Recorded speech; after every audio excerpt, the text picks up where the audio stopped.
Hello friends and welcome back. It's been quite a while since we made a video, so we've got a lot to talk about today.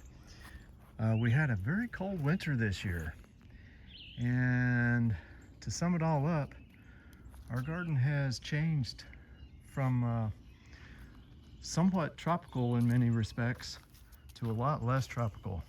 We're now more of a temperate garden all the way, with a few tropicals that basically just survive below the ground in the roots, so they're coming back up.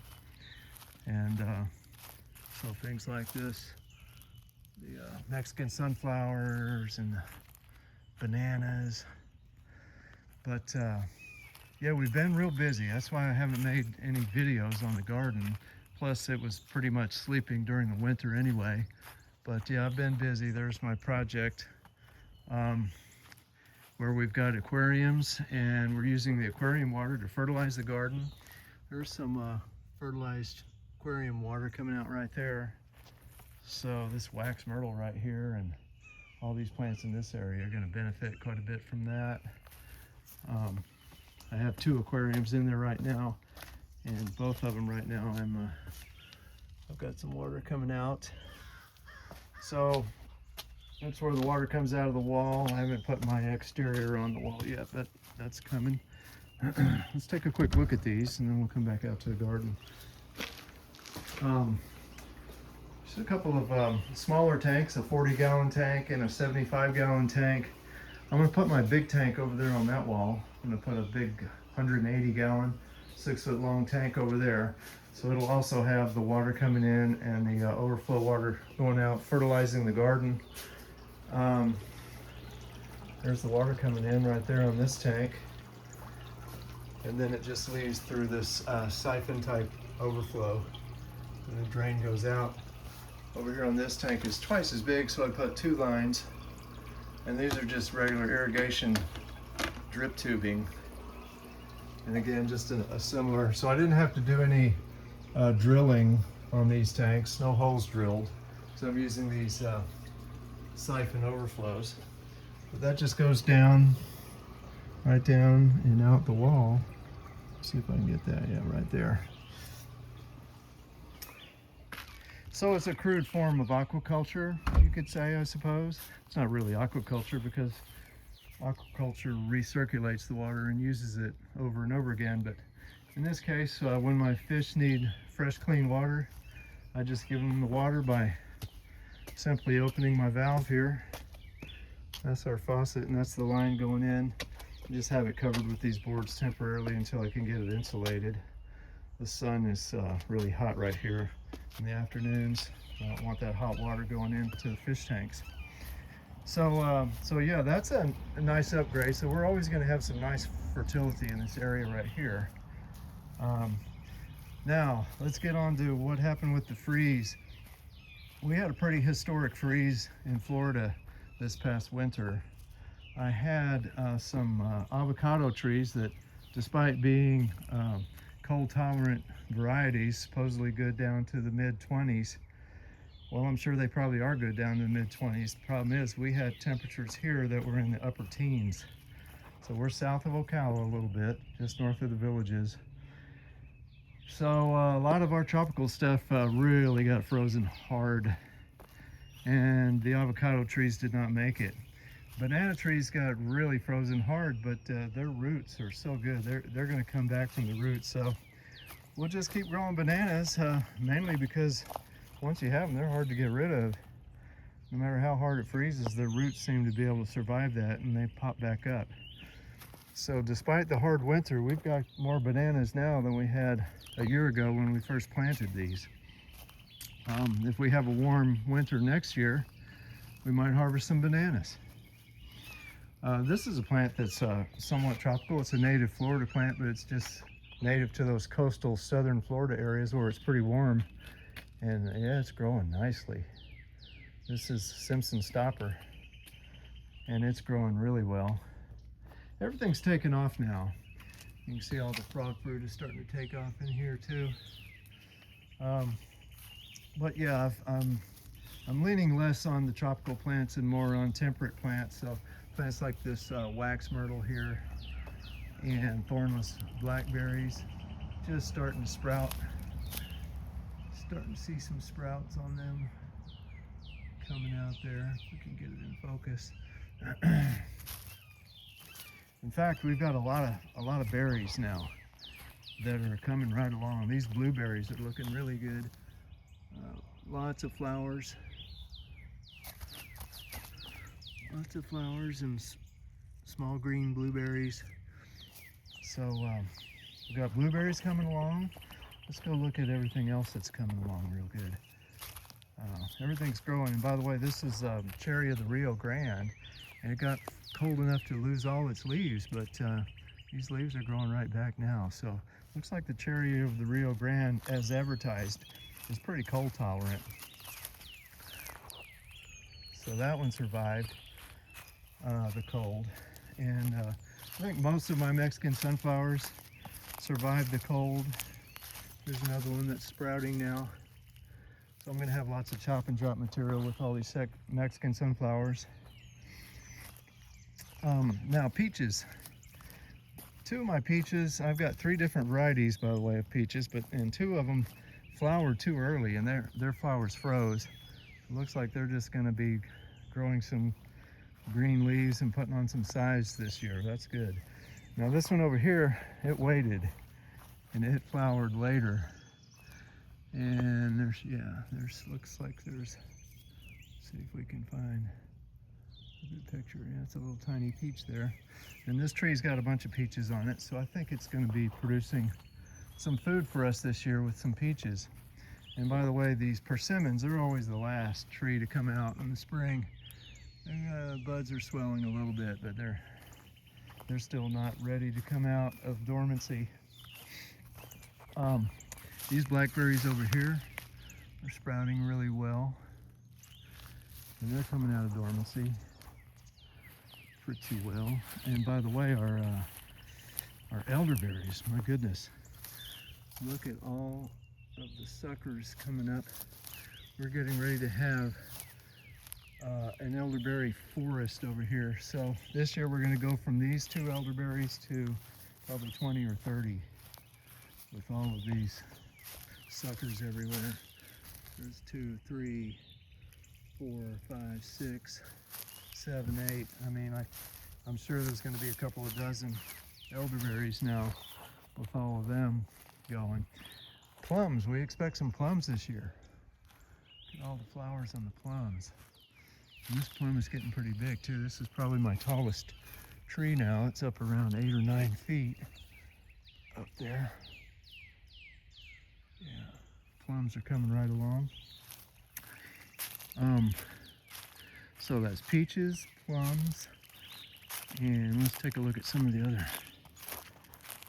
fruit. So temperate plants, that's definitely the way to go here where we're at in Central Florida. And as far as the tropicals, use them for chop and drop. Don't count on them for food too much unless you want to grow them as annuals, and just grow them during the season, harvest them at the end of the summer, the growing season, and then just start again and replant them again in the spring of the following year. Now this is a nice plum tree that's flowering really well. Should be getting some plums. But I'm really excited about our mulberries. There we go.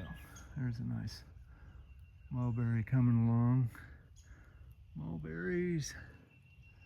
So this little 6-foot tree's already got some mulberries on it. So a lot of these trees now have been in the ground less than a year, and they're already starting to produce food for us. There's a bunch of mulberries on this one. This tree's getting up about 8 or 9 feet now too. But it is already loaded with fruit.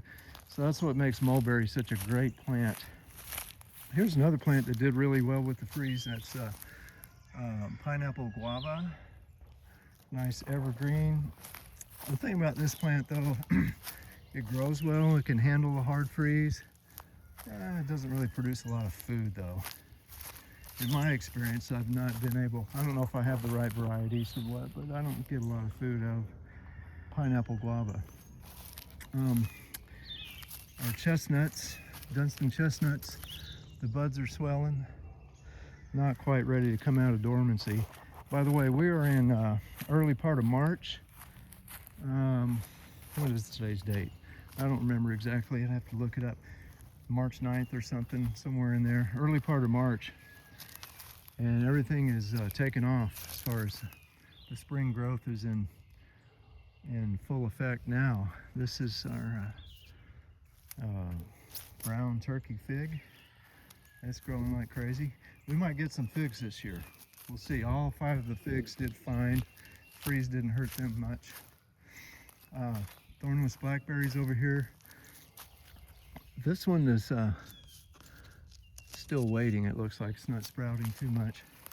But there's another plum tree with lots of flowers. So we should get some plum fruit out of that. I was really glad to see that the Mysore raspberries didn't get hit hard by the freeze. So, yeah, generally speaking, we planted so many temperate plants here that the freeze didn't hurt us. I saw all over Facebook just so many people just heartbroken with all of their frozen tropical plants. Lost them completely, even as far south of Orlando. We had a few that happened to us too, but since we lean into the temperate plants more, our garden is in great shape, really. And these trees are trees I'm going to be planting now. These are pomegranates, 10 little pomegranate trees there. Good drought tolerant choice. Hopefully they'll produce for us. We're going to plant them back in the back this way. Another plant that did well is the loquat. Our loquat here is taking off, new growth, looks beautiful. So yeah, this is my favorite time of year, the spring. Everything comes alive, starts growing. Let's go on back. Here's another mulberry, and oh yeah. So what I've noticed is that my non-native mulberries are the ones that are flowering and putting fruit on already the most. The native red mulberry, they're waiting. I guess they're, you know, they're wise enough to know that you can get a late freeze, and they're just waiting. The buds are swelling, but the native red mulberries are still holding off before they come on strong for the spring. And then we've got all kinds of other things just growing leaves, like the beauty berries. Still got last year's old dried up berries on it. Another one that's still waiting to come out is the jujube. There's one right there. Let's see what we got over here. Yes. Okay, there you go. I'm seeing some green buds. There's some green buds. Right there, yeah. There we go. Green buds are starting to shoot out on the jujube. So we've even been fortunate enough to get some pretty good rain this year for this time of year. Normally it's pretty dry this time of year, but after having very dry conditions last year, especially the end of last year and beginning of this year, it's finally starting to rain a little bit for us, so that's been real helpful. But here's a tropical plant, a white sapote. The only reason it looks as good as it does is because I had it in my greenhouse. I've decided I'm not going to plant this because another winter like last year, it would kill it for sure. So I'm going to go ahead and sell that, and maybe somebody who's got a more protected area or further south could use it. I've got all kinds of plants over here, and this is another one, in fact. Dune sunflower. It is native to Florida, but it just grows along the coasts where it's a little warmer on those cold winter mornings. And I had a bunch of this in my front yard, and some of it back here as well in the back. It all froze and died. So I don't think I'm going to keep planting that. Unfortunately, I'm seeing a lot of people on Facebook saying, okay, well, we're going to plant all our mangoes again, and all the other highly sensitive plants to the cold. That's not the way I look at it. If nature's telling me something doesn't work here, I'm going to listen and change what I'm doing accordingly. So we're going to lean more into temperate plants. And we're looking forward to a great season this year. The food forest, this is going to be year 2 of the food forest. I mean, as of today, it's not even 1 year old yet. Almost nothing you see here was planted that long ago, most of it less than a year old. But this is the year, the second growing season, that things begin to really get established and grow well. And that's exciting to me. I can't wait to see how it all turns out. So early spring doesn't look like much of a forest right now, but I think by the end of this year, 2026, by fall of this year, a scan like this is going to look very different because I've got so many trees that are going to be 6 to 10 feet tall, maybe 12 feet, some of them full of leaves, and it's going to start to look like a forest. Okay, that's about it for today. We'll pick it up next time with some of the ecology that is so important for these temperate plants. One of being the great leaf fall, as you can see right here. All these leaves came down from these oak trees here. So very beneficial for our food forest. That's the way the forests work naturally here in Central Florida. The oaks drop their leaves in the spring, perfect timing when it's needed the most. And we'll pick up on that next time. All right, y'all, take care now.